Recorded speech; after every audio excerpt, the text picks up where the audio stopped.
Hello everyone, welcome to practice mock. आज का session critical reasoning का है। ये हमारी थर्ड क्लास है क्रिटिकल रीजनिंग की, और इसमें भी हम बहुत ही अच्छे लेवल के क्वेश्चन जो आरबीआई ग्रेड बी में आपके लिए काफ़ी यूज़फुल होंगे, जो आपका एग्ज़ाम आ रहा है आरबीआई ग्रेड बी का, वैसे ही क्वेश्चन हम डिस्कस करने वाले हैं। और पहले की तरह ही हम अप्रोच सीखेंगे, कॉन्सेप्ट जानेंगे और देखेंगे किस तरह के क्वेश्चन हमें आरबीआई ग्रेड बी एग्ज़ाम्स में देखने को मिल सकते हैं।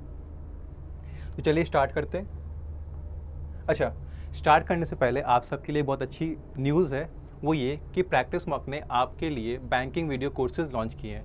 ये इंडिविजुअल कोर्सेज इंडिविजुअल सब्जेक्ट्स के लिए, लाइक क्वांट, रीजनिंग, इंग्लिश और जीए के अलग अलग सेपरेट बैचेस आप ले सकते हैं। और अभी के लिए आपके पास 10% डिस्काउंट का भी ऑफ़र है। तो जो कोड आपको यूज़ करना है वो है PM10।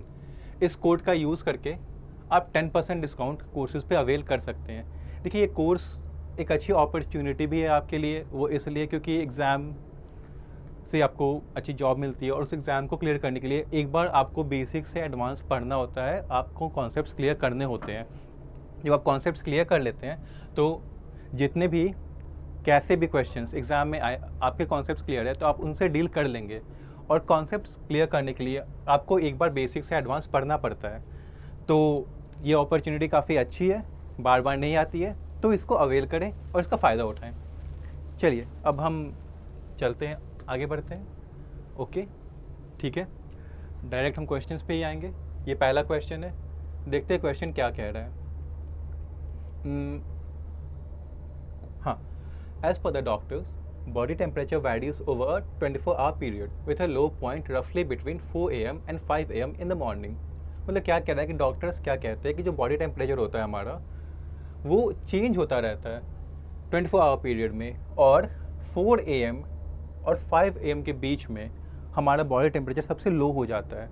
ठीक है, अब इससे क्या होता है, तो जो बॉडी टेम्परेचर है और जो स्पीड ऑफ रिएक्शन है बॉडी का, ये भी चेंज होते हैं in line with each other, मतलब एक दूसरे के साथ ही चेंज होते हैं। लाइक बॉडी टेम्परेचर इंक्रीज हो रहा है तो रिएक्शन स्पीड इंक्रीज हो रहा है, and vice versa.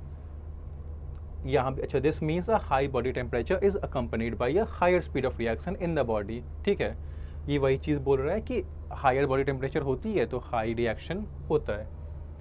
However, under an experiment, no change in the speed of reaction was observed when the body temperature of the subject was artificially increased during the period 4 AM to 5 AM। अब क्या हुआ कि experiment किया गया, उसमें जो body temperature था वो आर्टिफिशियली इंक्रीज कर दिया गया 4 AM to 5 AM में के बीच में, और उस एक्सपेरिमेंट का रिजल्ट क्या आया कि कोई भी चेंज स्पीड ऑफ रिएक्शन में देखने को नहीं मिला। ठीक है, तो ये हमारा पूरा पैसेज है। जो कहना क्या चाह रहा है, एक बार मैं आपको समराइज़ कर देता हूँ। ये कहना ये चाह रहा है कि हमारा बॉडी टेम्परेचर वैरी करता है, 4 AM to 5 AM के बीच हमारा बॉडी टेम्परेचर लो हो जाता है, और बॉडी टेम्परेचर के साथ स्पीड ऑफ रिएक्शन भी वैरी करती है उसी डायरेक्शन में जिस डायरेक्शन में बॉडी टेम्परेचर जाता है। Like if body temperature is increasing then speed of reaction will increase, and vice versa. But एक एक्सपेरिमेंट किया गया जिसमें आर्टिफिशियली बॉडी टेम्परेचर को इंक्रीज़ किया गया इस पीरियड में 4 AM to 5 AM, बट उसका रिजल्ट ये आया कि कोई भी चेंज रिएक्शन स्पीड में हमें देखने को नहीं मिला। ठीक है, ये रहा क्वेश्चन। क्वेश्चन क्या कह रहा है कि which one of the following conclusions can properly be drawn from the above statements, कि जो भी हमने अभी तक पढ़ा है उसके बेस पे हम क्या कंक्लूड कर सकते हैं। ठीक है, हम देखते हैं।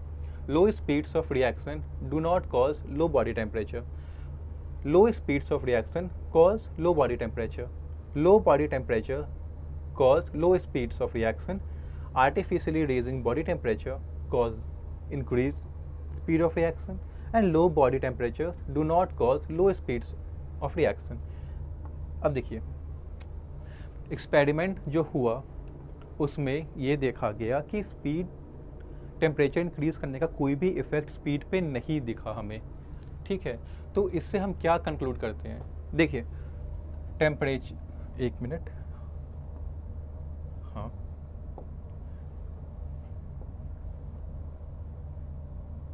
ओके अब ठीक है। हाँ, टेम्परेचर था वो इंक्रीज हुआ तो स्पीड ऑफ रिएक्शन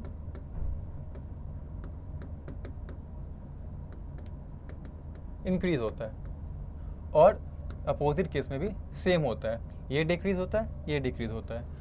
तो यहाँ पे दो चीज़ें चल रही है, दो फैक्टर्स है जो चेंज हो रहे हैं, टेम्परेचर और स्पीड ऑफ रिएक्शन। बट यहाँ पे हम देख सकते हैं एक्सपेरिमेंट जो हुआ उसमें इन दोनों के बीच कोई रिलेशन नहीं था, ठीक है। तो इससे हम ये कंक्लूड कर सकते हैं कि मे बी कोई एक थर्ड फैक्टर है, कोई एक अननोन फैक्टर है, या मैं ऐसे बता देता हूँ, जो इन दोनों पे इफेक्ट कर रहा है और दोनों को ही मतलब इंक्रीज कर रहा है या डिक्रीज कर रहा है। और उसी अननोन फैक्टर की वजह से, ये जो अननोन फैक्टर है उसकी ही वजह से ये दोनों चीज़ें इंक्रीज या डिक्रीज होती है। क्योंकि ये जो एक्सपेरिमेंट हुआ इससे ये चीज़ तो प्रूफ हो गई कि इन दोनों का कोई रिलेशन नहीं है। अगर होता तो जब टेम्परेचर इंक्रीज होता तो स्पीड ऑफ रिएक्शन में इंक्रीज हो जाता, बट ऐसा हुआ नहीं।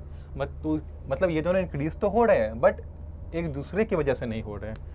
तो इससे क्या हो गया, जितने भी ऑप्शन इन दोनों के बीच कोरिलेशन या लिंक शो कर रहे हैं वो सारे गलत हो जाएंगे। जैसे low speeds of reaction do not cause low body temperature, ये गलत हो जाएगा। Low speeds of reaction cause, जहाँ भी स्पीड और रिएक्शन एक दूसरे को कॉज कर रहे हैं वो सारे गलत हो जाएंगे। ये क्या कह रहा है D, artificial raising body temperature causes increase speed. अब ऐसा कुछ हुआ ही नहीं था एक्सपेरिमेंट में, वहाँ पे प्रूफ कर दिया गया है, ऑब्जर्व कर लिया गया है कि कोई भी चेंजेस नहीं दिखे थे हमें, ये भी गलत। Low body temperature do not cause low speeds of reaction. अब हाँ, ये हम कंक्लूड कर सकते हैं। क्यों कर सकते हैं, क्योंकि अब कॉज तो कर नहीं रहा है। अगर कॉज नहीं कर रहा है तो फिर हम तो यही कंक्लूड करेंगे ना कि वो नहीं कॉज कर रहा है। तो लो बॉडी टेम्परेचर कॉज नहीं करते लो स्पीड्स ऑफ रिएक्शन, दोनों साइमल्टेनियसली होते हैं, एक साथ होते हैं, बट कॉज में भी कुछ और हो उनका, ये कॉज नहीं करता है उससे। So our answer for this is E. Okay, next question, question 2 है, teacher, it is always advisable to learn from one's and others past mistakes as those who don't tend to repeat them. Okay, ये क्या कह रहा है कि ये advice दिया जाता है कि हमेशा खुद के और दूसरों के पास्ट मिस्टेक्स से हमें सीखना चाहिए। अगर जो नहीं सीखते हैं वो फिर उसी मिस्टेक्स को रिपीट करते रहते हैं। However, in order to benefit from the lessons of history, we first have to know history. It is because of this that the acquisition of broad historical knowledge is so important. अब क्या है कि जो history का जो हाँ, ये जो हिस्ट्री से जो लेसन हमें मिलेंगे मिस्टेक्स के बारे में, इनका बेनिफिट लेने के लिए, इनका एडवांटेज लेने के लिए हमें पहले हिस्ट्री जाननी पड़ेगी। और इसी वजह से हिस्ट्री इतनी इंपॉर्टेंट है और हिस्टोरिकल नॉलेज लेना हमारे लिए इंपॉर्टेंट हो जाता है। ये टीचर ने कहा, स्टूडेंट ने भी कुछ कहा है, देखते क्या कहा है। The issue here is that the past is infinitely vast. With the help of the plethora of events that have taken place in the past, it is possible to prove anything or its contrary. अब student क्या कह रहा है कि past तो बहुत बड़ा है, उसमें बहुत सारे इवेंट्स हैं, plethora means like large number of events हैं, तो ऐसे ये पॉसिबल है कि कुछ भी हम प्रूव कर सकते हैं या और कुछ भी हम डिसप्रूव भी कर सकते हैं। तो स्टूडेंट ये कह रहा है। अब क्वेश्चन है हमारा, the issue that the student raises in objecting to teachers view is whether history teaches an ambiguous lesson, events in the present are influenced by past events, there are conventional criteria for calling a past action a mistake, historical knowledge can be too narrow to be useful, and there are many uncontested historical facts. अब जो student का जो student ने जो objection किया है teacher के view को, वो किस चीज़ के बेसिस पे है, वो क्या किस चीज़ को लेके, मतलब इशू, हाँ वही है, किस चीज़ को बेस करके उसने ये ऑब्जेक्शन रखा है कि history teaches unambiguous lesson. History हमें ऐसे लेसन सिखाती है जो कि मल्टीपल मीनिंग्स के हो सकते हैं, मल्टीपल वे में इंटरप्रेट किए जा सकते हैं। एक मिनट, यहाँ पे एम्बिगुअस नहीं होगा, अनएम्बिगुअस नहीं होगा, यहाँ पे एम्बिगुअस होगा, ये एक टाइपो है, ठीक है। दूसरा, events in the present are influenced by past events, events जो प्रेजेंट में है वो इन्फ्लुएंस होते हैं पास्ट इवेंट्स से। तीसरा क्या है कि एक कन्वेंशनल क्राइटेरिया है for calling a past action a mistake. मतलब एक स्टैंडर्ड है, एक वे है कि हमें इन वे को फॉलो करके या इन वे को माइंड करके हम एक पास्ट एक्शन को एक मिस्टेक कहते हैं। या historical knowledge can be too narrow to be useful. Historical जो नॉलेज है वो बहुत नैरो है। या there are many uncontested historical fact, बहुत सारे हिस्टोरिकल फैक्ट्स ऐसे हैं जो गलत हैं और उन्हें चैलेंज किया जाना चाहिए। अब स्टूडेंट ने ऑब्जेक्शन रेज क्या किया था, उसने ये कहा था कि बहुत सारे इवेंट्स हैं पास्ट में और पॉसिबल है कि किसी इवेंट को प्रूव भी किया जा सकता है और उसे डिसप्रूव भी किया जा सकता है, मतलब उसे निगेट भी किया जा सकता है। अब ये तो तभी पॉसिबल होगा ना जब जो हिस्ट्री के जो लेसन्स हैं मिस्टेक्स के वो एम्बिगुअस है नेचर में, मतलब मल्टीपल मीनिंग्स वाले हैं, मल्टीपल इंटरप्रिटेशन वाले हैं कि किसी ने ऐसा इंटरप्रेट कर लिया कि उससे ये चीज़ सही लगी, किसी ने ऐसा इंटरप्रेट किया कि उसे ये चीज़ गलत लगी। तो हमारा इसमें जो आंसर वो ए होगा। जो स्टूडेंट है वो ये नहीं कह रहा है, वो उसका जो ऑब्जेक्शन है वो इस चीज़ पे नहीं है कि जो इवेंट्स प्रेजेंट में है वो इन्फ्लुएंस होते हैं पास्ट इवेंट्स से। वो ये भी नहीं कह रहा कि कुछ क्राइटेरिया है, कुछ वेज है, कुछ स्टैंडर्ड्स है कहने कि उससे जस्टिफाई होता है कि एक पास्ट एक्शन मिस्टेक होगा या नहीं होगा। ठीक है, तो ये दोनों गलत हुए। Historical knowledge can be too narrow to be useful. Student ने क्या कहा है कि हिस्टोरिकल नॉलेज जो है वो काफ़ी वास्ट है, पास्ट की नॉलेज काफ़ी वास्ट है, ये उसका अपोजिट बता रहा है, तो ये भी रॉन्ग हुआ। और there are many uncontested historical facts. Student ये नहीं कहना चाह रहा है कि जो फैक्ट्स है, जो पास्ट में जो इन्फॉर्मेशन दी गई है वो गलत है, काफ़ी सारे गलत हैं, हमें उन्हें चैलेंज करना, ये भी नहीं कह रहा। वो कह रहा है कि उनके मल्टीपल मीनिंग्स निकल रहे हैं, वो एम्बिगुअस है नेचर में, वो वेग हैं, वो अनक्लियर हैं। तो हमारा आंसर इसमें होगा A. Okay, let's move on to question number 3. The quality of life is being threatened on our planet due to the increasing emissions from automobiles that run on gasoline and diesel fuel. This is because these emissions contaminate both urban air and global atmosphere. Hence, the only effective way to reduce such emissions is to replace the conventional diesel fuel and gasoline used in automobiles with cleaner burning fuels such as methanol, which creates fewer emissions. अब ये passage हमें क्या कह रहा है कि जो quality of life है वो इन डेंजर है, एट रिस्क है, हमारे प्लानट पे जो क्वालिटी ऑफ लाइफ है वो एट रिस्क है। क्यों रिस्क पे है? क्योंकि एमिशंस इंक्रीज़ हो रहे हैं ऑटोमोबाइल्स से जो कि गैसोलीन और डीजल फ्यूल पे चलते हैं। अब ये एमिशंस चूँकि दोनों को कॉन्टामिनेट करते हैं, अर्बन एयर भी कॉन्टामिनेट करते हैं और ग्लोबल एटमॉस्फेयर भी कॉन्टामिनेट करते हैं। तो जो ओनली इफेक्टिव वे है, मतलब जो सोल एक जो इफेक्टिव वे है वो है कि इन एमिशंस को रिड्यूस कर दें। और रिड्यूस करने का क्या वे है कि जो कन्वेंशनल डीजल फ्यूल और गैसोलीन यूज़ करने वाले ऑटोमोबाइल्स है उसमें इथेनॉल यूज़ किया जाए, क्योंकि इथेनॉल से बहुत कम एमिशंस होता है। Okay, so here is the question, which one of the following is an assumption on which the argument depends. ये जितने भी सेंटेंसेस दिए हुए हैं इनमें से कौन सा अजम्पशन हो सकता है जिस पे ये आर्ग्यूमेंट बेस्ड है। तो चलिए हम देख लेते हैं एक एक करके। The emissions from automobiles constitute the most serious threat to the global environment. Automobiles के एमिशन, जो ऑटोमोबाइल्स से जो एमिशंस हो रहे हैं वो सबसे ज़्यादा सीरियस थ्रेट है ग्लोबल एनवायरनमेंट के। Limiting the use of automobiles would not be a more effective means to reduce automobile emissions than the use of methanol. मतलब अगर हम मेथनॉल का यूज़ करने के बजाय जो ऑटोमोबाइल्स है उनका नंबर ही लिमिट कर दें, उनको कम कर दें, तो वो एक इफेक्टिव मीन्स नहीं होगा। मिथेनॉल वाला जो मेज़र है वो ज़्यादा इफेक्टिव होगा। थर्ड क्या कह रहा है कि there is a direct correlation between the level of urban air pollution and the level of contamination present in the global atmosphere. मतलब जो अर्बन एयर पॉल्यूशन का जो लेवल है और जो कंटामिनेशन जो ग्लोबल एटमॉस्फेयर में है उसका जो लेवल है उसमें एक डायरेक्ट कोरिलेशन है, एक डायरेक्ट लिंक है, रिलेशनशिप है। डी क्या कह रहा है कि if given a choice of automobile fuels automobile owners would not select gasoline over methanol. मतलब अगर चॉइस दे दें हम ऑटोमोबाइल ओनर्स को कि एक चूज़ करना हो उन्हें गैसोलीन और मेथनॉल में, तो वो गैसोलीन को नहीं चूज़ करेंगे, वो मेथनॉल को चूज़ करेंगे। और ई क्या कह रहा है कि no alternative fuel other than methanol is cleaner burning than both diesel fuel and gasoline. मतलब ये कहना चाह रहा है कि मेथनॉल सबसे क्लीनेस्ट बर्निंग फ्यूल है, इससे ज़्यादा क्लीनर कोई भी फ्यूल नहीं होता। अब ये सारे स्टेटमेंट्स अजम्पशन है, हमें देखना है कि इसमें से कौन सा assumption हो सकता है जिसपे हमारा ये वाला आर्ग्यूमेंट बेस्ड है।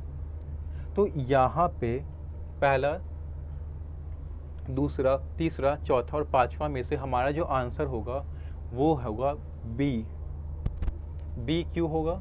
बी कह क्या रहा है कि ऑटोमोबाइल्स को लिमिट करना एक इफ़ेक्टिव वे नहीं होगा, हमें मिथेनॉल का ही यूज़ करना है। और ये यहाँ से होता है कि यहाँ पे जो स्पीकर है, जो नैरेटर है इस पैसेज का, उसने लिखा है कि the only effective way to reduce such emissions is to replace the conventional diesel fuel and gasoline used in automobiles with cleaner burning fuel such as methanol. मतलब ओनली इफेक्टिव वे, मतलब यही एक effective way है, इसके अलावा कोई वे effective नहीं है। और वो वे क्या है कि आप फ्यूल और गैसोलीन को रिप्लेस कर दें मेथनॉल से। तो ये जो बात कही गई ये इसी असम्पशन पे कही गई, क्योंकि अगर कोई और वे होगा, जैसे एक वे है कि ऑटोमोबाइल्स को ही लिमिट कर दे, वो उतना इफेक्टिव नहीं होगा, इसलिए वो बात कहेगी। तो हमारा आंसर इसमें बी इसलिए बना। ए क्या कह रहा है कि the emissions from automobile constitute the most serious threat. अब मोस्ट सीरियस है या नहीं ये हम यहाँ से नहीं पता लगा सकते, क्योंकि यहाँ पे जो भी हमें पता लग रहा है वो ये लग रहा है कि हाँ एमिशंस है, वो डेंजर है, बट क्या वो मोस्ट सीरियस थ्रेट है? We don't know this and we can not like take it out from this passage. तो हम इसे गलत कहेंगे। थर्ड क्या कह रहा है कि कोरिलेशन है दोनों के बीच। किस दोनों के बीच? अर्बन एयर पॉल्यूशन के लेवल के बीच और कंटामिनेशन जो कि ग्लोबल एटमॉस्फेयर है उसके लेवल के बीच। अब यहाँ पे हमें ये तो बताया गया कि एमिशन जो है वो दोनों को कंटामिनेट करते हैं, अर्बन एयर को भी करते हैं और ग्लोबल एटमॉस्फेयर को भी करते हैं, पर क्या दोनों में कोई भी लिंक है ये हम इस पैसेज से पता नहीं लगा सकते। अब नहीं लगा सकते तो फिर ये भी गलत है। अब ये डी तो हम नहीं कहेंगे, क्योंकि ये जो पैसेज है इससे ये भी पता नहीं लग रहा कि अगर चॉइस हम देंगे ओनर्स को तो वो मिथेनॉल चूज़ करेंगे। We don't know about this, तो ये भी गलत हुआ। और जो ये गलत ये जो अल्टरनेटिव फ्यूल वाली बात है कि जो मिथेनॉल है सबसे क्लीनिंग बर्निंग फ्यूल है, वो यहाँ पे जो चीज़ लिखी गई है कि with cleaner burning fuel such as methanol. मतलब जो पैसेज हमें क्या कह रहा है कि क्लीनर बर्निंग फ्यूल से रिप्लेस करना है, उनमें मिथेनॉल एक है, मीन्स कि और भी क्लीनर बर्निंग फ्यूल्स हैं। सो इससे ये नहीं पता लग रहा हमें कि मिथेनॉल ही सबसे क्लीनिंग बर्निंग फ्यूल है, उससे ज़्यादा क्लीन कोई है नहीं। हम बस ये जानते हैं कि मिथेनॉल उनमें से एक है जो क्लीन है और हम उनसे उसे रिप्लेस कर सकते हैं। तो इसलिए हमारा ये भी गलत हुआ और आंसर हुआ हमारा बी। क्वेश्चन नंबर 4 पे आते हैं। While tapping on to the potential of rapid technological development in the industry, Verbal, a brand specializing in music systems and other related accessories, has launched wireless headphones model VA25. ठीक है? This model is a successor to their vastly popular VA15 wired headphones. While Verbal claims that VA25 uses the same frame and technology as VA15 does, the average VA25 owner replaces the ear cups every 6 months, twice as frequently as VA15 owner does. Since Verbal did not increase the price of VA25 despite adding wireless capability, it must have reduced the quality of ear cups in VA25 to make up for additional cost. Okay, तो यहाँ पे एक company है Verbal जो कि music systems और music से ही related accessories बनाती है। उसने एक नया headphone, wireless headphone model launch किया है VA25। ये मॉडल एक्चुअली सक्सेसर है उनके जो पुराना मॉडल जो काफ़ी पॉपुलर भी था, VA15 वायर्ड था वो हेडफोन्स, उनका ये उसका ये सक्सेसर है, मतलब उसके बाद आया है। अब वर्बल क्या क्लेम करती है कि सेम टेक्नोलॉजी और सेम फ्रेम दोनों में ही यूज़ हुए हैं, VA25 में भी और VA15 में भी। बट क्या हो रहा है कि जो ईयर कप्स हैं VA25 के ईयर कप्स, जो ओनर है वो ईयर कप्स ज़्यादा रिप्लेस कर रहे हैं, मतलब ट्वाइस, दुगना रिप्लेस कर रहे हैं, लेकिन 6 मंथ्स। तो क्या कह रहे हैं कि जो VA25 के जो ईयर कप्स हैं वो ज़्यादा जल्दी डैमेज हो रहे हैं। अब चूँकि वर्बल ने इंक्रीज़ नहीं किया था प्राइस और दोनों के प्राइस सेम है, तो यहाँ पे एक आर्ग्यूमेंट आ रहा है कि उसने कॉस्ट को मेंटेन करने के लिए, मैनेज करने के लिए उसने क्वालिटी ईयर कप्स के लोअर कर दिए, रिड्यूस कर दिए। ठीक है, अब which of the following is true most seriously weakest the author's argument. अब इनमें से जो भी सेंटेंसेस दे रखे हैं हमें, इनमें से कौन सा ऐसा है अगर ट्रू होता है तो वो जो ऑथर का जो आर्ग्यूमेंट है कि जिस कंपनी है वर्बल उसने क्वालिटी रिड्यूस की है उसको वीकेन कर देगा। ठीक है, okay. A B C D E, इनको हम एक एक करके रीड कर लेते हैं। पहला है most ear cups tear apart when the headphones are stored in a backpack with a sharp object such as scissor. ये कह रहा है कि ज़्यादातर ईयर कप्स अगर उन्हें हम बैकपैक में ऐसे इंस्ट्रूमेंट्स, ऐसे आइटम्स के साथ रख दें जो कि थोड़े शार्प होते हैं तो उससे जो ईयर कप्स हैं वो टूट सकते हैं। अब क्या ये वीकेंड कर रहा है ऑथर का आर्ग्यूमेंट? तो ऑथर का आर्ग्यूमेंट क्या है? उनका आर्ग्यूमेंट यही है कि जो कंपनी है उसने नए वाले ईयर वायर्ड हेडफोन्स में जो ईयर कप्स की क्वालिटी है उसको रिड्यूस कर दिया। अब यहाँ पे मोस्ट ईयर कप्स की बात हुई है, मतलब जितने भी ईयर कप्स हैं उनमें VA25 भी आ गया, VA15 भी आ गया। वो कोई भी ईयरबड्स हो वो ज़्यादातर जो होते हैं वो टूट जाते हैं, शार्प ऑब्जेक्ट्स के कांटेक्ट में आते हैं। तो इससे हम जो ऑथर का आर्ग्यूमेंट है कि क्वालिटी उसने रिड्यूस कर दी, उससे ये चीज़ वीकेन नहीं हो रही है। हम इससे ये नहीं प्रूफ कर पाएंगे कि नहीं कंपनी ने क्वालिटी मेंटेन की है, क्योंकि सारे ही ईयरफोन्स के साथ वही चीज़ हो रही है। तो ये हमारा गलत हुआ। Verbal charges a lower price for replacement of आएगा यहाँ पे, replacement of ear cups of VA25 than it does for VA15। मतलब जो VA25 का जो रिप्लेसमेंट ईयर कप्स के रिप्लेसमेंट का कॉस्ट है वो कम है एज़ कम्पेयर टू VA15। इससे भी हम ऑथर का जो आर्ग्यूमेंट है उसको वीकेन नहीं कर सकते। ऑथर ने आर्ग्यू क्या किया है कि उसने क्वालिटी घटा दी है, पर यहाँ पे बस प्राइस की बात हो रही है VA25 की इन कंपैरिजन टू VA15। तो ये भी वीकेन नहीं कर रहा हमें, क्योंकि प्राइस के थ्रू हम नहीं बता सकते कि उसने क्वालिटी इंक्रीज़ की या डिक्रीज़ की है। थर्ड क्या है, while most VA15s are shared device, most VA25s are used exclusively as personal devices। अब ये कह रहा है कि जो VA15s थे वो शेयर डिवाइसेस थे, मतलब काफ़ी लोग आपस में शेयर करके एक डिवाइस को यूज़ करते थे। पर जो VA25 है, जो न्यू वाला जो है जिसका इशू हो रहा है, वो पर्सनल डिवाइस है, मतलब वो एक पर्सन ही उसको यूज़ कर सकता है। तो अगर एक पर्सन यूज़ कर रहा है और पुराने वाले को बहुत सारे लोग यूज़ कर रहे थे, तो पुराना वाला ज़्यादा डैमेज होना चाहिए था ना, नया वाला ज़्यादा डैमेज क्यों हो रहा है? तो ये तो काइंड ऑफ वीकेन तो कर नहीं रहा है, ये तो काइंड ऑफ स्ट्रेंथन कर रहा है कि हाँ उन्होंने क्वालिटी को घटाया है। तो ये भी हमारा गलत हुआ। Very few of verbals customers periodically clean there year cups, actions which can increase their life drastically. अब वर्बल के जो कस्टमर है जो उनके वायर्ड या वायरलेस हेडसेट्स परचेज करते हैं, वो बहुत रेयरली ही, पीरियडिकली मतलब रेगुलरली नहीं करते हैं अपने ईयर कप्स को क्लीन। और ये जो क्लीन करना इम्पॉर्टेंट होता है क्योंकि इनसे जो ईयर कप्स होते हैं उनकी लाइफ बढ़ जाती है, वो ज़्यादा दिन तक, ज़्यादा टाइम तक चलते हैं। तो काइंड ऑफ हम ये कह तो सकते हैं कि हाँ मे बी हो सकता है कि VA25 के जो ओनर्स हैं वो अपना ईयर कप साफ़ ही नहीं कर रहे हैं। अब साफ़ नहीं कर रहे हैं तो वो ख़राब हो जा रहे हैं, फिर वो रिप्लेस करने के लिए आ रहे हैं। बट यहाँ पे very few of verbal customer लिखा है, मतलब कि बहुत कम है ऐसे वर्बल के कस्टमर्स जो करते हैं, साफ़ पीरियडिकली करते हैं, मतलब कि बाकी लोग जो है वो रेगुलरली करते हैं। अब रेगुलरली कर रहे हैं और सारे ईयर कप्स वो साफ़ कर रहे हैं, तो ईयर कप्स की लाइफ तो इंक्रीज़ होनी चाहिए थी, अब वो तो डिक्रीज़ हो गई। तो इससे भी ऑथर का जो आर्ग्यूमेंट है वो वीकेन नहीं हो रहा है। ई क्या कह रहा है, Since VA25 is wireless, it can also be worn while sleeping to reduce ambient noise। अब क्योंकि VA25 वायरलेस है तो इसको स्लीप सोते समय भी आप पहन के सो सकते हैं। इससे क्या होता है, एम्बियंट नॉइज, जो आसपास का जो नॉइज़ होता है वो रिड्यूस हो जाता है और आपको अच्छी स्लीप आती है। अब देखिए, अगर लोग सोते हुए भी इस हेडसेट्स को मैं ईयर कप्स कह रहा था, हेडसेट्स को यूज़ कर रहे हैं क्योंकि ये वायरलेस है, मींस जो वायर्ड था उसको वो यूज़ नहीं कर पाते थे, मे बी वो अनकंफर्टेबल था। बट जो वायरलेस है उनको वो यूज़ कर पा रहे हैं सोते टाइम भी। इससे क्या हो रहा है कि जो वायर्ड है वो ज़्यादा यूज़ में हो रहा है। अब ज़्यादा यूज़ में हो रहा है तो उसकी वेयर एंड टेयर भी ज़्यादा हो रही है। तो ये एक रीज़न हो सकता है कि मे बी ज़्यादा यूज़ करने की वजह से ईयर कप्स ज़्यादा ख़राब हो रहे हैं और ज़्यादा रिप्लेस करने की ज़रूरत पड़ रही है।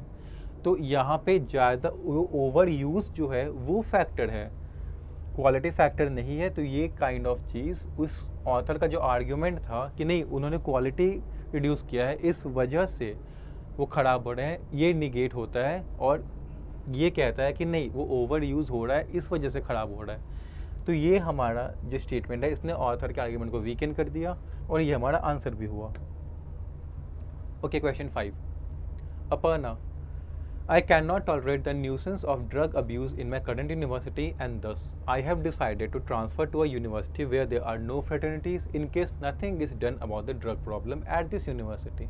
So Aparna ने क्या कहा है कि वो अब और टॉलरेट नहीं करेगी जो ड्रग अब्यूज़ का जो ये प्रॉब्लम है उसके करंट अभी जिस यूनिवर्सिटी में वो है वहाँ पे जो ड्रग अब्यूज़ का जो प्रॉब्लम चल रहा है, ड्रग बहुत ज़्यादा यूज़ किया जा रहा है, कंज्यूम किया जा रहा है, उसको अब और टॉलरेट नहीं करेगी और उसने डिसीजन लिया है कि वो एक ऐसे यूनिवर्सिटी में जाएगी जहाँ पे कोई फ्रैटर्निटी नहीं होगी। फ्रैटर्निटीज़ क्या होती है? एक्चुअली मेल मेंबर्स जो होते हैं कॉलेज में, जो मेल स्टूडेंट होते हैं उनका एक ग्रुप होता है, उन्हें फ्रैटर्निटीज़ कहते हैं। तो वैसे फ्रैटर्निटीज़ जो जिस यूनिवर्सिटी में ना हो वहाँ पे हो जाएगी अगर इन केस अगर ये यूनिवर्सिटी कोई स्टेप नहीं लेती है कि इस ड्रग प्रॉब्लम को कर्ब किया जाए, कंट्रोल किया जाए। Saket, your plan is not impressive. I don't support the claim that fraternities are responsible for the drug problem at this university. Drug problem exist at all universities including those where there are no fraternities. This is because it is not simply a fraternity problem, it's a cultural problem. तो साकेत है उसने क्या कहा है, उसने kind of counter किया अपर्णा के बात को। उसने कहा कि तुम्हारा प्लान इंप्रेसिव नहीं है और वो सपोर्ट नहीं करता है क्योंकि अपर्णा ने क्या कहा, उसने ये सजेस्ट किया कि fraternities are at the root cause of this drug abuse problem. तो साकेत ने कहा कि फ्रैटर्निटीज रिस्पॉन्सिबल नहीं है क्योंकि this problem of drug abuse is prevalent among all universities including those जहाँ पे फ्रैटर्निटीज़ नहीं हैं। तो उसने ऐड ऑन किया कि ये एक फ्रैटर्निटी प्रॉब्लम नहीं, ये कल्चरल प्रॉब्लम है, ये ड्रग अब्यूज़ का जो प्रॉब्लम है। तो क्वेश्चन क्या कह रहा है कि which one of the following is an assumption on which Aparna's argument depends. जो अपर्णा ने जो आर्ग्यूमेंट दिया है वो इनमें से कौन से अजम्पशन पे डिपेंड करता है। पहला, drug problems are becoming more wide spread at universities. Drug problems सारी यूनिवर्सिटी में प्रेवलेंट हो रही है, कॉमन हो रही है, फैल रही हैं। There could be universities that have no drug problems. ऐसी यूनिवर्सिटीज़ हो सकती है जहाँ पे कोई भी ड्रग प्रॉब्लम ना हो। Some fraternity members who consume drugs are too young to do so legally. मतलब कुछ फ्रैटर्निटी मेंबर्स ऐसे हैं जो बहुत यंग है और वो अभी इस एज के नहीं हुए कि वो लीगली कंज्यूम करें ड्रग्स को। D, nothing will be done about the drug problem eight Aparna university. मतलब अपर्णा की यूनिवर्सिटी में कुछ नहीं किया जाएगा, यूनिवर्सिटी कोई स्टेप नहीं लेगी, कोई मेजर नहीं लेगी कि ड्रग प्रॉब्लम को सॉल्व करे। और ई, मोस्ट ऑफ द यूनिवर्सिटीज़ है फ्रैटर्निटीज़। तो ज़्यादातर यूनिवर्सिटीज़ में फ्रैटर्निटीज़ होते हैं। तो हमें फाइंड आउट करना है कि अपर्णा का जो अजम्पशन है किस पे डिपेंड कर रहा है, ए बी सी डी ई। तो अपर्णा का आर्ग्यूमेंट क्या था कि अगर उसकी करंट यूनिवर्सिटी कोई स्टेप नहीं लेती है ड्रग अब्यूज़ की प्रॉब्लम को कर्ब करने के लिए तो वो ऐसी यूनिवर्सिटी में चली जाएगी जहाँ कोई फ्रैटर्निटी ना हो, क्योंकि उसे लगता है कि फ्रैटर्निटी ही है रूट कॉज ड्रग प्रॉब्लम की। तो अगर उसने एक कंडीशन दी है कि अगर उसकी यूनिवर्सिटी अभी स्टेप नहीं लेती है तो ये अजम्पशन तो गलत हो गया कि कुछ नहीं किया जाएगा, बिकॉज वो अभी भी उसको होप है कि हाँ यूनिवर्सिटी कुछ करेगी। तो ये गलत हुआ। पहला, drug problems are becoming more wide spread at universities. Drug problem हर जगह बहुत सारी यूनिवर्सिटीज़ में फैल रही हैं। अब अगर ये अजम्पशन होता तो क्या अपर्णा का ये डिसीजन होता कि वो किसी और यूनिवर्सिटी में जाए, क्योंकि अगर सारी यूनिवर्सिटी या मोस्ट ऑफ द यूनिवर्सिटीज़ कहें, क्योंकि जनरल फैक्ट है, तो अगर यूनिवर्सिटीज़ इन जनरल कहें वहाँ पे ड्रग प्रॉब्लम है तो वो तो सेम सिचुएशन हर यूनिवर्सिटी में फेस करेगी, तो ये भी उसका अजम्पशन नहीं हो सकता। फिर मोस्ट ऑफ द यूनिवर्सिटीज़ है फ्रैटर्निटीज़। ज़्यादातर यूनिवर्सिटीज़ में फ्रैटर्निटीज़ होते हैं और फ्रैटर्निटीज़ ही अपर्णा के अकॉर्डिंग कॉज है ड्रग प्रॉब्लम के। अब मोस्ट में है तो फिर उसका जो ये डिसीज़न है किसी और यूनिवर्सिटी में जाने का जहाँ पे फ्रैटर्निटीज़ हो ही नहीं, वो भी काइंड ऑफ वीकेंड हो जाएगा, तो ये भी गलत। Some fraternity members who consume drugs are too young to do so legally. अब यहाँ पे ऐसी बात कही गई जिसका कोई रिलेशन ही नहीं है, क्योंकि यहाँ पे क्या कह रहा है कि कुछ फ्रैटर्निटी मेंबर्स ऐसे जो बहुत यंग है कि वो लीगली कंज्यूम ना करें ड्रग को, मतलब वो एक एज पे आ जाएंगे जब वो लीगली कर सकते हैं ड्रग्स को कंज्यूम। तो this is out of context हमारा आंसर बी है। बी क्या कह रहा है कि there could be universities that have no drug problems, मतलब ऐसी यूनिवर्सिटीज़ में ऐसी यूनिवर्सिटीज़ भी हो सकती है जहाँ कोई ड्रग प्रॉब्लम ना हो। तो हाँ, ये पॉसिबल है, क्योंकि अपर्णा का डिसीजन क्या था, उसका डिसीजन यही था कि वो ऐसी यूनिवर्सिटी में जाए जहाँ पे कोई फ्रैटर्निटी नहीं होगी, और फ्रैटर्निटी नहीं होगी तो कोई ड्रग प्रॉब्लम भी नहीं होगा। मीन्स ऐसी कॉलेज एग्जिस्ट करती है, तभी तो अपर्णा ने ये डिसीजन लिया, जिससे हमारा ये जो बी अजम्पशन है वो सही हुआ। क्वेश्चन नंबर 6, ठीक है, डायरेक्शन देख लेते क्या है कि following question a passage is provided followed by 5 options, solve the question as per the individual direction provided. ठीक है, एक पैसेज प्रोवाइड किया गया है, उसके बेस पे कुछ क्वेश्चन है, इंडिविजुअल डायरेक्शन होगा, आपको डायरेक्शन देख के बताना है कौन क्या, मतलब डायरेक्शंस फॉलो करने हैं और क्वेश्चन को सॉल्व करना है। पैसेज क्या है, 2 groups of guinea pigs were injected with a typhoid bacterium. One group's cages were moved repetitively in a disoriented manner and the other was kept stationary. 3/4 of these guinea pigs developed typhoid. 1 out of 10 guinea pigs in the stationary cages developed typhoid. अब 2 groups थे गिनी pigs के, दोनों को ही typhoid bacterium से inject कर दिया गया। एक ग्रुप को एक ऐसे केज में रखा गया जिस केज को पूरी तरह से घुमाया जा रहा था, मूव किया जा रहा था, और दूसरे ग्रुप को ऐसे केज में रखा गया जो एकदम स्टेशनरी था, वो मूव नहीं कर रहा था, जैसा है वैसा ही रखा हुआ था। रिजल्ट क्या आया कि पहले वाले में 3/4 गिनी पिग्स थे वो डेवलप करके टाइफॉइड, सेकेंड वाले में थोड़ा सा कम था क्योंकि 1 out of 10 he Guinea pigs ने डेवलप किया टाइफॉइड। मीन्स जो पहला जो ग्रुप था जो ऐसे केज में था, जो मूव कर रहा था, शेक कर रहा था कॉन्स्टेंटली, उसमें ज़्यादा पिग्स को टाइफॉइड हो गया, और ऐसा वो ग्रुप जिसमें वो मूव नहीं कर रहे थे, केज स्टेशनरी था, वहाँ पे जो काउंट था केसेस का वो कम था, क्योंकि आउट ऑफ 10 एक ही को टाइफॉइड हुआ। तो हमें बताना है कि which of the following if true can be a possible reason for this. तो ये जो हमने अभी बात ऑब्जर्व की, पढ़ी पैसेज में, इसका रीज़न क्या हो सकता है। पहला, moving the cages repeatedly in a disoriented manner caused stress in these guinea pigs, and stress is known to trigger the development of bacterial diseases like typhoid. मतलब केजेस मूव करने से क्या हुआ, स्ट्रेस हुआ पिग्स को, और स्ट्रेस से क्या होता है कि जो बैक्टीरियल डिजीज का डेवलपमेंट होता है, मतलब ग्रोथ होता है, वो बढ़ जाता है।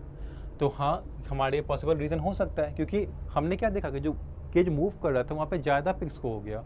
अब ये तो रीज़न हो ही सकता है कि हाँ, मूव करने से पिग्स को स्ट्रेस हुआ। स्ट्रेस एक ऐसा फैक्टर था जिसने प्रोमोट किया डेवलपमेंट बैक्टीरियल डिजीज टाइफॉइड का। तो yes, it is a reason. Second क्या है, moving the cages repeatedly in a disoriented manner cause stress in these guinea pigs, and stress is known to weaken the immune system of animals. अब फिर से घुमाया गया, उनसे उनको stress हुआ, और स्ट्रेस से उनका इम्यून सिस्टम वीकन हो गया। अब एक वीकेंड इम्यून सिस्टम है, तो जो भी होस्ट है, जो भी यहाँ पे पिग्स जो है, वो तो काफ़ी वल्नरेबल है, और वल्नरेबल है तो ज़्यादा चांस हो जाएंगे उनको होने के डिजीज़। तो हाँ, ये भी हमारा रीज़न है। थर्ड क्या कह रहा है, injecting the guinea pigs with typhoid bacteria cause stress to them, and stress is known to trigger the development of bacterial diseases like typhoid. मतलब जो उनको इंजेक्ट किया गया टाइफाइड, उससे उनको स्ट्रेस हो गया, और स्ट्रेस से ये डिजीज डेवलप होता है। अब अगर सिर्फ इंजेक्ट करने से ही स्ट्रेस हो गया और स्ट्रेस सही होता है, तो दोनों में केजेस में तो सेम होने चाहिए थे, ऑलमोस्ट सेम होने चाहिए था, इतना ड्रास्टिक डिफरेंस तो होना नहीं चाहिए था। तो ये हमारा गलत हुआ, क्योंकि हमने क्या देखा कि जो मूव कर रहा था उसमें ज़्यादा हुआ था, जो मूव नहीं कर रहा था उसमें कम हुआ था। ठीक है, और ये क्या कह रहा है कि सिर्फ इंजेक्ट करने से ही स्ट्रेस हो गया, और स्ट्रेस से जो डेवलपमेंट था डिजीज़ का वो प्रमोट हो गया। तो ये हमारा गलत है। हमारा आंसर होगा ओनली 1 and 2। ओनली 1, हाँ, ओनली 1 and 2, ये सारे गलत है। क्वेश्चन 7, डायरेक्शन क्या है। Each question has a set of 4 sequentially ordered statements. Each statement can be classified as one of the following: facts, which deal with pieces of information that one has heard, seen or read, and which are open to discovery or verification. The answer option indicates such a statement with an F. Inference, which are conclusions drawn about the unknown on the basis of the known. The answer option indicates such a statement with an I. Judgments, which are opinions that imply approval or disapproval of persons, objects, situation and occurrences in the past, the present or the future. The answer option indicates such a statement with J. तो यहाँ पे इन question में क्या होगा, आपको 4 sentences दिए हुए होंगे और हर स्टेटमेंट को या तो फैक्ट कह सकते हैं, इन्फ्रेंस कह सकते हैं या जजमेंट कह सकते हैं. और फैक्ट क्या होते हैं, ऐसा कोई स्टेटमेंट जो आपको इन्फॉर्मेशन दे रहा है, वो फैक्ट हुआ.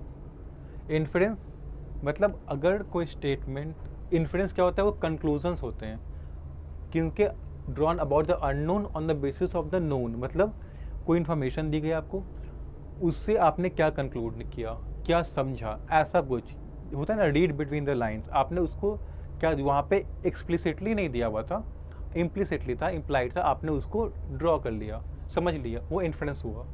जजमेंट क्या होता है, वो ओपिनियंस होते हैं, या तो वो पॉजिटिव में होंगे किसी चीज़ के लिए या नेगेटिव में होंगे, या तो वो अप्रूव करेंगे या उसको रिजेक्ट करेंगे, तो वो जजमेंट होता है. तो हमें बताना है कि इनमें से कौन सा सेंटेंस क्या है, क्या वो फैक्ट है, इन्फ्रेंस में आता है या एक जजमेंट कहलाएगा. ठीक है, तो देखते हैं 1 by 1 स्टेटमेंट्स को. पहला, it is important to underscore the fact that insurance coverage does not automatically translate into utilization. ये इंपॉर्टेंट है ये जानना कि इंश्योरेंस कवरेज ऑटोमेटिकली यूटिलाइजेशन में रिजल्ट नहीं करता है. ठीक है, okay. According to the program data, the hospitalization rate was found to be as low as 1% among Rashtriya Swasthya Bima Yojana insured individuals compared to the national average of 2.6% for the general population as of 2014. ये तो देखने से ही fact लग रहा है, ये आपको information दे रहा है like in form of facts and figures. तो ये हमारा फैक्ट हो गया. अब थोड़ा ऑप्शन देख लें. फैक्ट, अगर हमारा नंबर 2 फैक्ट है तो यहाँ पे नंबर 1 इन्फ्रेंस है, गलत. यहाँ पे जजमेंट है, यहाँ पे फैक्ट सही देंगे, यहाँ पे जजमेंट है. अब हमें देखना है कि हमारा आंसर क्या होगा, JFFF होगा या JF होगा. तो ये दोनों तो सेम है. हम थर्ड वाले को चेक कर लेते हैं. थर्ड वाला क्या कह रहा है, the utilization rate of other insurance scheme is also very low. तो बाकी इंश्योरेंस स्कीम्स की भी यूटिलाइजेशन बहुत लो है, ये भी एक इन्फॉर्मेशन आपको दे रहा है, तो ये भी फैक्ट है. तो ये भी थर्ड नंबर भी फैक्ट है. तो कहाँ पे थर्ड फैक्ट है, इसमें थर्ड फैक्ट है, इसमें थर्ड जजमेंट है. गलत, सही. चलिए मैच कर लेते हैं. पहला वाला क्या है, जजमेंट है. It is important to underscore the fact that insurance coverage does not automatically translate into utilization. ये काइंड ऑफ ये एक ओपिनियन बता रहा है कि हाँ, कि जो इंश्योरेंस कवरेज है वो रिजल्ट नहीं करता यूटिलाइजेशन में, और वो it is important to underscore, मतलब वो बता रहा है कि ये जानना जरूरी है, इस पर इसको स्ट्रेस करना जरूरी है. तो ये जजमेंट ही एक ओपिनियन है जो कि काइंड ऑफ डिसअप्रूव कर रहा है, एक नेगेटिव एस्पेक्ट दिखा रहा है इंश्योरेंस कवरेज का. फोर्थ क्या है कि 2 very recent impact evaluation studies have reported that the RSBY has hardly had an impact on financial projection. अब ये किसी स्टडीज़ का रिपोर्ट दिखा रहा है, तो भी फैक्ट में ही आ गया क्योंकि वो इन्फॉर्मेशन है. तो तीनों फैक्ट हो गया, एक जजमेंट हो गया. तो अगर ऐसा क्वेश्चन आता है एग्ज़ाम में, तो काफ़ी क्लेवर वे होगा, एक टाइम सेविंग वे होगा कि आप बाय ऑप्शंस कर लें, जैसे हमने अभी किया. इसीलिए मैंने ये कुछ आपको दिखाया क्योंकि एग्ज़ाम में आप ये चीज़ अप्लाई कर सकें और इससे आपका टाइम काफ़ी सेव होगा जो आप यूटिलाइज करेंगे बाकी क्वेश्चंस में. We move on to second next question. 8 है, सेम पैटर्न है. The electric refrigerator was invented in the early 1910s. Fact, पहला वाला फैक्ट है. तो देखिए option, fact fact fact fact judgement. अच्छा, ये गलत हुआ, मतलब पहले से हमारा एक ही एलिमिनेट हुआ. सेकंड देखते हैं, सेकंड में fact fact judgement fact. Third में क्या है, फैक्ट फैक्ट जजमेंट इन्फ्रेंस. मतलब हमें क्या करना है, हम थर्ड देख लेते हैं, इससे हमारा 2 ऑप्शन एलिमिनेट हो जाएगा. थर्ड क्या कह रहा है, such a fast diffusion rate of a household appliance indicates that families attached an enormous value to their refrigerator ability to preserve food at a uniform temperature. मतलब जो diffusion rate है house hold applicants का, वो indicate कर रहा है, क्या indicate कर रहा है कि जो फैमिलीज थी उन्होंने ज़्यादा एक इनॉर्मस वैल्यू अटैच कर दिया था रेफ्रिजरेटर की एबिलिटी. कौन सी एबिलिटी, जो फूड प्रिजर्विंग एबिलिटी है उसको. तो ये इंडिकेट कर रहा है, कुछ इंडिकेट कर रहा है, मतलब कि आपको एक्सप्लिसिटली बता नहीं रहा है, स्टेट नहीं कर रहा है, ये सजेस्ट कर रहा है कि आप ये चीज़ समझ ले. तो ये हम कह सकते हैं कि एक इन्फ्रेंस है. तो थर्ड हमारा इन्फ्रेंस है. थर्ड इन्फ्रेंस कहाँ पे दिया है, एक ही जगह दिया है, यहाँ. ये बाकी गलत हो गए. देखा कितना क्लेवरली हमने सिर्फ 2 स्टेटमेंट्स देखे, थोड़ा सा लॉजिक लगाया और हमें आंसर मिल गया। पहला दूसरा फैक्ट है, हम मैच करेंगे। Second, the adoption rates were high in the US as well as a number of other countries. Fact है, फैक्ट बता रहा है कि जो अडॉप्शन रेट्स थे रेफ्रिजरेटर के वो हाई है, यूएस में भी हाई है और बाकी कंट्रीज में भी हाई है। और जो लास्ट है वो जजमेंट है कि needless to say it is impossible to imagine living without a refrigerator in modern times. एक और ओपिनियन की बात हो रही है कि एकदम इम्पॉसिबल है जीना रेफ्रिजरेटर के बिना, which is like a positive aspect of refrigerator, approve कर रहा है, यही जजमेंट है। So this is how we answer these types of questions in exams through the way of options, और ये बहुत ही फास्ट वे है। ओके, क्वेश्चन 9 एक पैसेज है। As per the regulatory agencies tobacco companies should be held either morally or legally responsible for the poor health of smokers, as a long-term cigarette smoking can lead to health problems including cancer and lung disease। तो regulatory agencies क्या कह रही हैं कि tobacco companies को blame करना चाहिए उन्हें मॉरली और लीगली दोनों तरह से। किस वजह से? कि जो पुअर हेल्थ है स्मोकर्स का, क्योंकि क्या होता है कि लॉन्ग टर्म जो सिगरेट स्मोकिंग होती है उससे हेल्थ प्रॉब्लम जैसे कैंसर और लंग डिजीज होता है। I tend to disagree, as excessive consumption of sugar undeniably leads to such health problems as obesity, but no one seriously believes that candy eaters who get fat should be able to sue sugar producers। अब जो narrator है, speaker है या author है, वो इस बात से डिसएग्री करता है। किस बात से? कि टोबैको कंपनीज को ब्लेम करना चाहिए for increase cases of lung diseases and cancer. क्यों डिसएग्री करता है? क्योंकि उसके अकॉर्डिंग तो शुगर की भी एक्सेसिव कंजम्पशन से ओबेसिटी होता है, लेकिन बहुत कम ही लोग मानते हैं कि हाँ, बहुत कम, क्या कोई भी नहीं मानता है, सीरियसली मानता है कि जो कैंडी खाने वाले लोग हैं जो मोटे हो जाते हैं वो जाके शुगर कंपनी, शुगर प्रोड्यूसर्स को सू कर सके। सू मतलब क्या होता है कि उनके अगेंस्ट कोई लीगल केस कर सके, कोई प्रोसीडिंग कर सके, कोई एक्शन ले सके। ठीक है। The reasoning in the argument is most vulnerable to criticism on the ground that it। अब जो आर्ग्यूमेंट दी है स्पीकर ने उसमें जो लॉजिक है उसको क्रिटिसाइज करना है हमें, तो सबसे स्ट्रॉन्ग ग्राउंड, सबसे स्ट्रॉन्ग रीज़न क्या हो सकता है इनमें से जिसके बेसिस पे हम उसके आर्ग्यूमेंट को क्रिटिसाइज कर सकते हैं? पहला, to depends on the obviously false assumption that everyone who gets fat does so only as a result of eating too much sugar। कि जो उसका जो ये आर्ग्यूमेंट है स्पीकर का, वो इस बात पे डिपेंड करता है, इस फॉल्स गलत अजम्पशन पे डिपेंड करता है कि जितने भी लोग जो फैट होते हैं वो सिर्फ शुगर खाने से ही होते हैं। अब पहले तो ऑथर ने कहीं भी ये इंडिकेट नहीं किया है कि सिर्फ शुगर ही ओनली सोल कॉज है इसका, ओबेसिटी का। वो बस कह रहा है कि ही और सी इज़ इंडिकेटिंग कि हाँ, शुगर भी तो कॉज करता है, बट अब शुगर प्रोड्यूसर को तो ब्लेम नहीं कर सकते। तो वो काइंड ऑफ शुगर को बता रहा है कि it is one of the causes, वो एज अ कॉज ले रहा है। वो ये नहीं सजेस्ट कर रहा कि नहीं शुगर ही ओनली कॉज है, कहीं पर भी वो सजेस्ट नहीं कर रहा। तो हम ये नहीं कहेंगे कि उसने ये अज्यूम कर लिया कि सिर्फ शुगर से ही होता है, और ये फॉल्स असम्पशन है, तो ये हमारा गलत हुआ। Leaves undefined such critical qualifying terms as excessive and long term. तो यहाँ पे जो एक्सेसिव कहाँ पे है, हाँ, एक्सेसिव और लॉन्ग टर्म यहाँ पे है।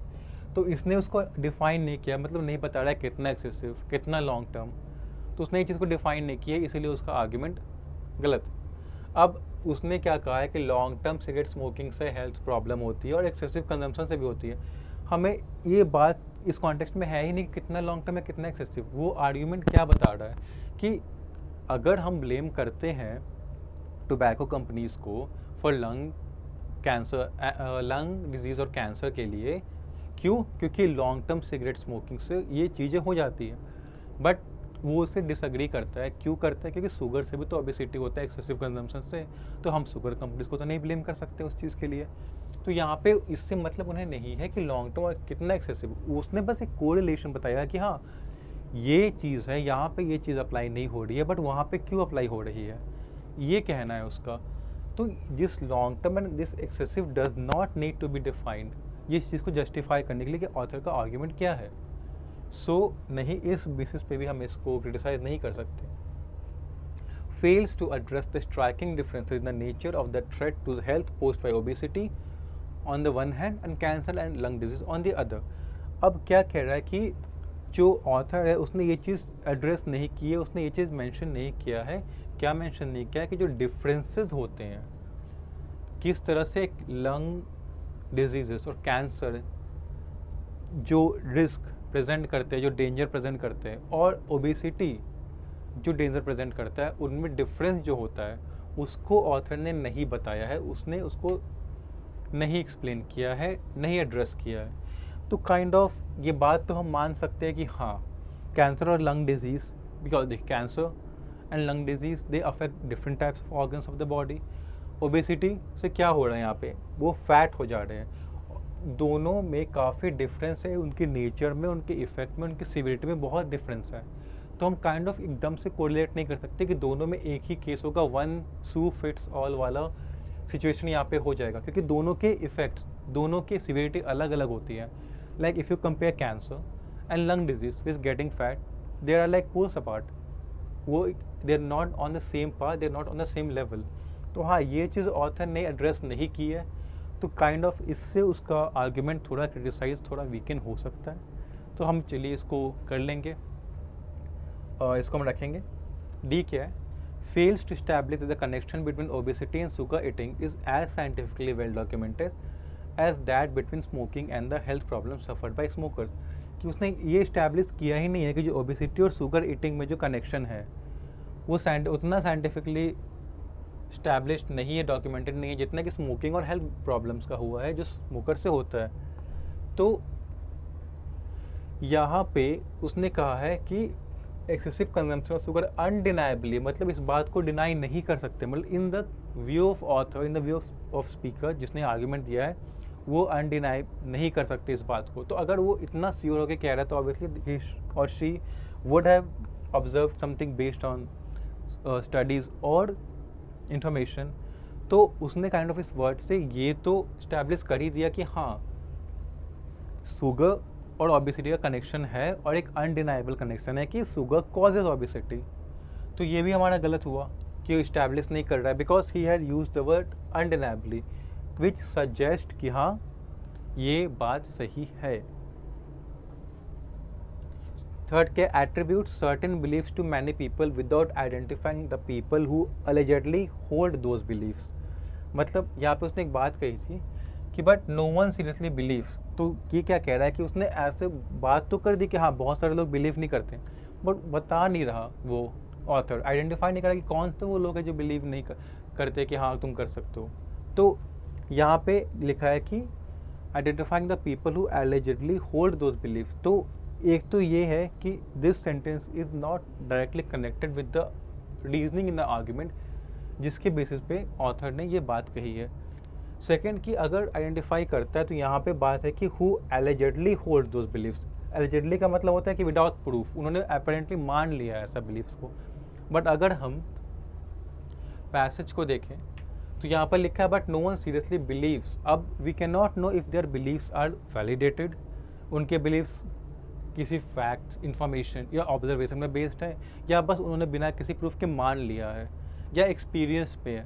तो यहाँ पे अगर हम ये सारी चीज़ें नहीं कह सकते तो ये वाला भी हम फैक्ट नहीं यूज़ करके क्रिटिसाइज कर सकते कि हाँ, ऑथर का जो आर्ग्यूमेंट है वो वीक है. तो बच्चा ये वाला, और यही हमारा आंसर भी है कि उसने जो सिवियरिटी है उसको एड्रेस नहीं किया है, जो कि डिफर करती है दोनों डिजीज़ में, lung cancer and lung disease and cancer और ओबेसिटी में. So answer for this question would be C. Question number 10. During a survey covering people aged between 60 to 70, it was found that those who regularly played the card game Uno tended to have better short-term memory than those who did not play Uno. On this basis, it was concluded that playing Uno can help older people retain and develop their memories. मतलब एक सर्वे किया गया जिसमें 60 to 70 as के people को लिया गया, और ये उन्होंने ऑब्जर्व किया कि वो लोग जिन्होंने एक कार्ड गेम है यूनो उसको रेगुलरली खेला तो उनकी शॉर्ट टर्म मेमोरी बेटर थी. तो ये कंक्लूड किया गया कि यूनो खेलने से जो ओल्डर पीपल में जो उनकी जो एबिलिटी है मेमोरीज रिटेन और डेवलप करने की, वो बेटर हो सकती है, वो इम्प्रूव हो सकती है. However, it is possible that UNO may well be a more enjoyable game for people who already have good short-term memory and are thus more inclined to play. अब ये भी पॉसिबल है कि यूनो वो लोग तो खेलते हो जिनकी मेमोरी शॉर्ट टर्म मेमोरी पहले से ही अच्छी हो और इसलिए उनको ज़्यादा अच्छा लगता है ये गेम खेलना. तो ये भी एक एक्सप्लेनेशन हो सकता है, ये भी पॉसिबल हो सकता है. क्वेश्चन क्या, encountering the original conclusion the reasoning above uses which one of the following techniques. मतलब ये जो सेकंड उसने सेकंड जो पैराग्राफ है ये इसने जो काउंटर किया है इसको उसने किस बेसिस पे काउंटर किया है वो हमें इस क्वेश्चन में बताना है. तो देखते हैं. Describing a flaw in the reasoning on which the original conclusion was based. ये क्या रहा है कि ये पॉसिबल है कि ऐसा भी हो सकता है कि यूनो जो है वो वही लोग खेलते हैं उनकी शॉर्ट टर्म मेमोरी है. यहाँ पे जो लॉजिक यूज़ हुआ है उसको ये उसमें फ्लॉ नहीं ढूंढ रहा. फर्स्ट ऑफ ऑल यहाँ पे लॉजिक नहीं यूज़ हुआ है, रीजनिंग नहीं यूज़ हुई है, यहाँ पे एक ऑब्जर्वेशन किया गया है थ्रू द वे ऑफ सर्वे. यहाँ पे रीजनिंग नहीं हो रही है, एक ऑब्जर्वेशन चल रहा है. तो ये तो हमारा ऑप्शन वैसे ही गलत हुआ क्योंकि रीजनिंग कहाँ यूज़ करते हैं जहाँ पे हम इन्फ्रेंस कर रहे हैं, कंक्लूजन निकाल रहे हैं. पर यहाँ पे तो सीधे इन्फॉर्मेशन ही है ना, फैक्ट ही है ना हमारे पास कि हाँ ऐसा ऑब्जर्व किया गया कि उनमें बेटर शॉर्ट टर्म मेमोरी थी और ये उसमें फ्लॉ नहीं ढूंढ रहा है. तो ये गलत. Second, providing an alternative hypothesis to explain the data on which the original conclusion was based. कि जो ओरिजिनल कंक्लूजन था उसको एक्सप्लेन करने के लिए एक ऑल्टरनेटिव एक अलग से अलग एक्सप्लेनेशन प्रोवाइड कर रहा है ये. हाँ, एक ऑल्टरनेटिव हाइपोथेसिस थ्योरी प्रोवाइड कर रहा है. तो हाँ, पहले में क्या कहा गया कि जो यूनो खेलते हैं उनकी शॉर्ट टर्म मेमोरी अच्छी होती है. सेकंड वही कर रहा है, उसको एक अलग वे में समझा रहा है कि ये भी तो हो सकता है कि जो यूनो खेल रहे हो उनकी शॉर्ट टर्म मेमोरी पहले से ही अच्छी हो, इसलिए हमें लग रहा है कि जो यूनो खेल रहे हैं उनकी शॉर्ट टर्म मेमोरी अच्छी है. तो ये उसी चीज़ को एक अलग थ्योरी का यूज़ करके एक अलग डायरेक्शन में ले जाके अलग पर्सपेक्टिव दे रहा है उस चीज़ पर. तो हाँ, second is our right answer. Second देख लेते हैं. Challenging the representativeness of the sample surveyed. जो सैम्पल सर्वे किया गया 60 से 20 को उसके ऊपर डिस्प्यूट क्रिएट कर रहा है, नहीं. उसको चैलेंज कर रहा है, नहीं. Arguing that the original conclusion relied on an inaccurate understanding of the motive that the people surveyed have for playing UNO. तो पहले वाले में तो कोई मोटिव बताया ही नहीं गया है कि यूनो क्यों खेल रहे थे. उसने बस ये किया कि यूनो जो खेल रहे थे उनमें शॉर्ट टर्म मेमोरी बेटर थी. मोटिव तो बताया ही नहीं पहले वाले में. अब मोटिव बताया ही नहीं तो फिर वो उसको पे आर्ग्यू कैसे करेगा. तो ये भी गलत हो गया कि arguing that the original conclusion relied on an inaccurate understanding of the motives involve नहीं थी. उन्होंने बस एक ऑब्जर्वेशन की एक सर्वे लिया और ये ऑब्जर्व किया उसमें कि जो यूनो खेल रहे थे उनकी शॉर्ट टर्म मेमोरी बेस्ट अच्छी थी as compared to those who don't. Third क्या है, conceding the suggested relationship between playing UNO and short term memory but questioning whether any conclusion about appropriate therapy can be drawn.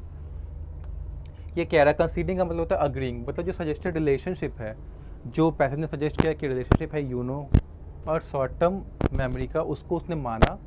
But वो ये question कर रहा है कि कोई conclusion draw कर सकते हैं क्या. तो कंक्लूज़न तो ऑलरेडी यहाँ पे है ड्रॉन कि जो यूनो कैन हेल्प, यूनो से हेल्प मिल सकती है लोगों को, ओल्ड पीपल को, उनसे अपनी मेमोरीज़ को रिटेन और डेवलप करने की जो एबिलिटी है उसे इम्प्रूव करने में. तो ऑलरेडी जब कंक्लूज़न नहीं, ऑलरेडी जब कंक्लूज़न डिराइव्ड है तो फिर वो क्वेश्चन इस बात का क्यों करेगा कि कंक्लूज़न ड्रॉ कर सकते हैं या नहीं कर सकते, क्योंकि कंक्लूज़न तो ऑलरेडी कर दिया गया है. तो ये भी गलत हुआ. तो हमारा आंसर क्या हुआ, इसमें बी ही हुआ. तो ये थे सारे क्वेश्चंस. आई होप कि ये क्वेश्चंस आपके लिए काफ़ी यूज़फुल रहेंगे. आपको इस सेशन में काफ़ी मज़ा आया होगा, नई चीज़ें आपने सीखी होगी, नए पैटर्न ऑफ क्वेश्चंस थे, नया कॉन्सेप्ट सीखा होगा. आई होप कि आज जो आपने सीखा वो यूज़फुल होगा आपके आने वाले अपकमिंग RBI एग्ज़ाम्स के लिए. तो कैसा लगा आपको सेशन, कोई डाउट्स है तो आप कमेंट सेक्शन में बता सकते हैं.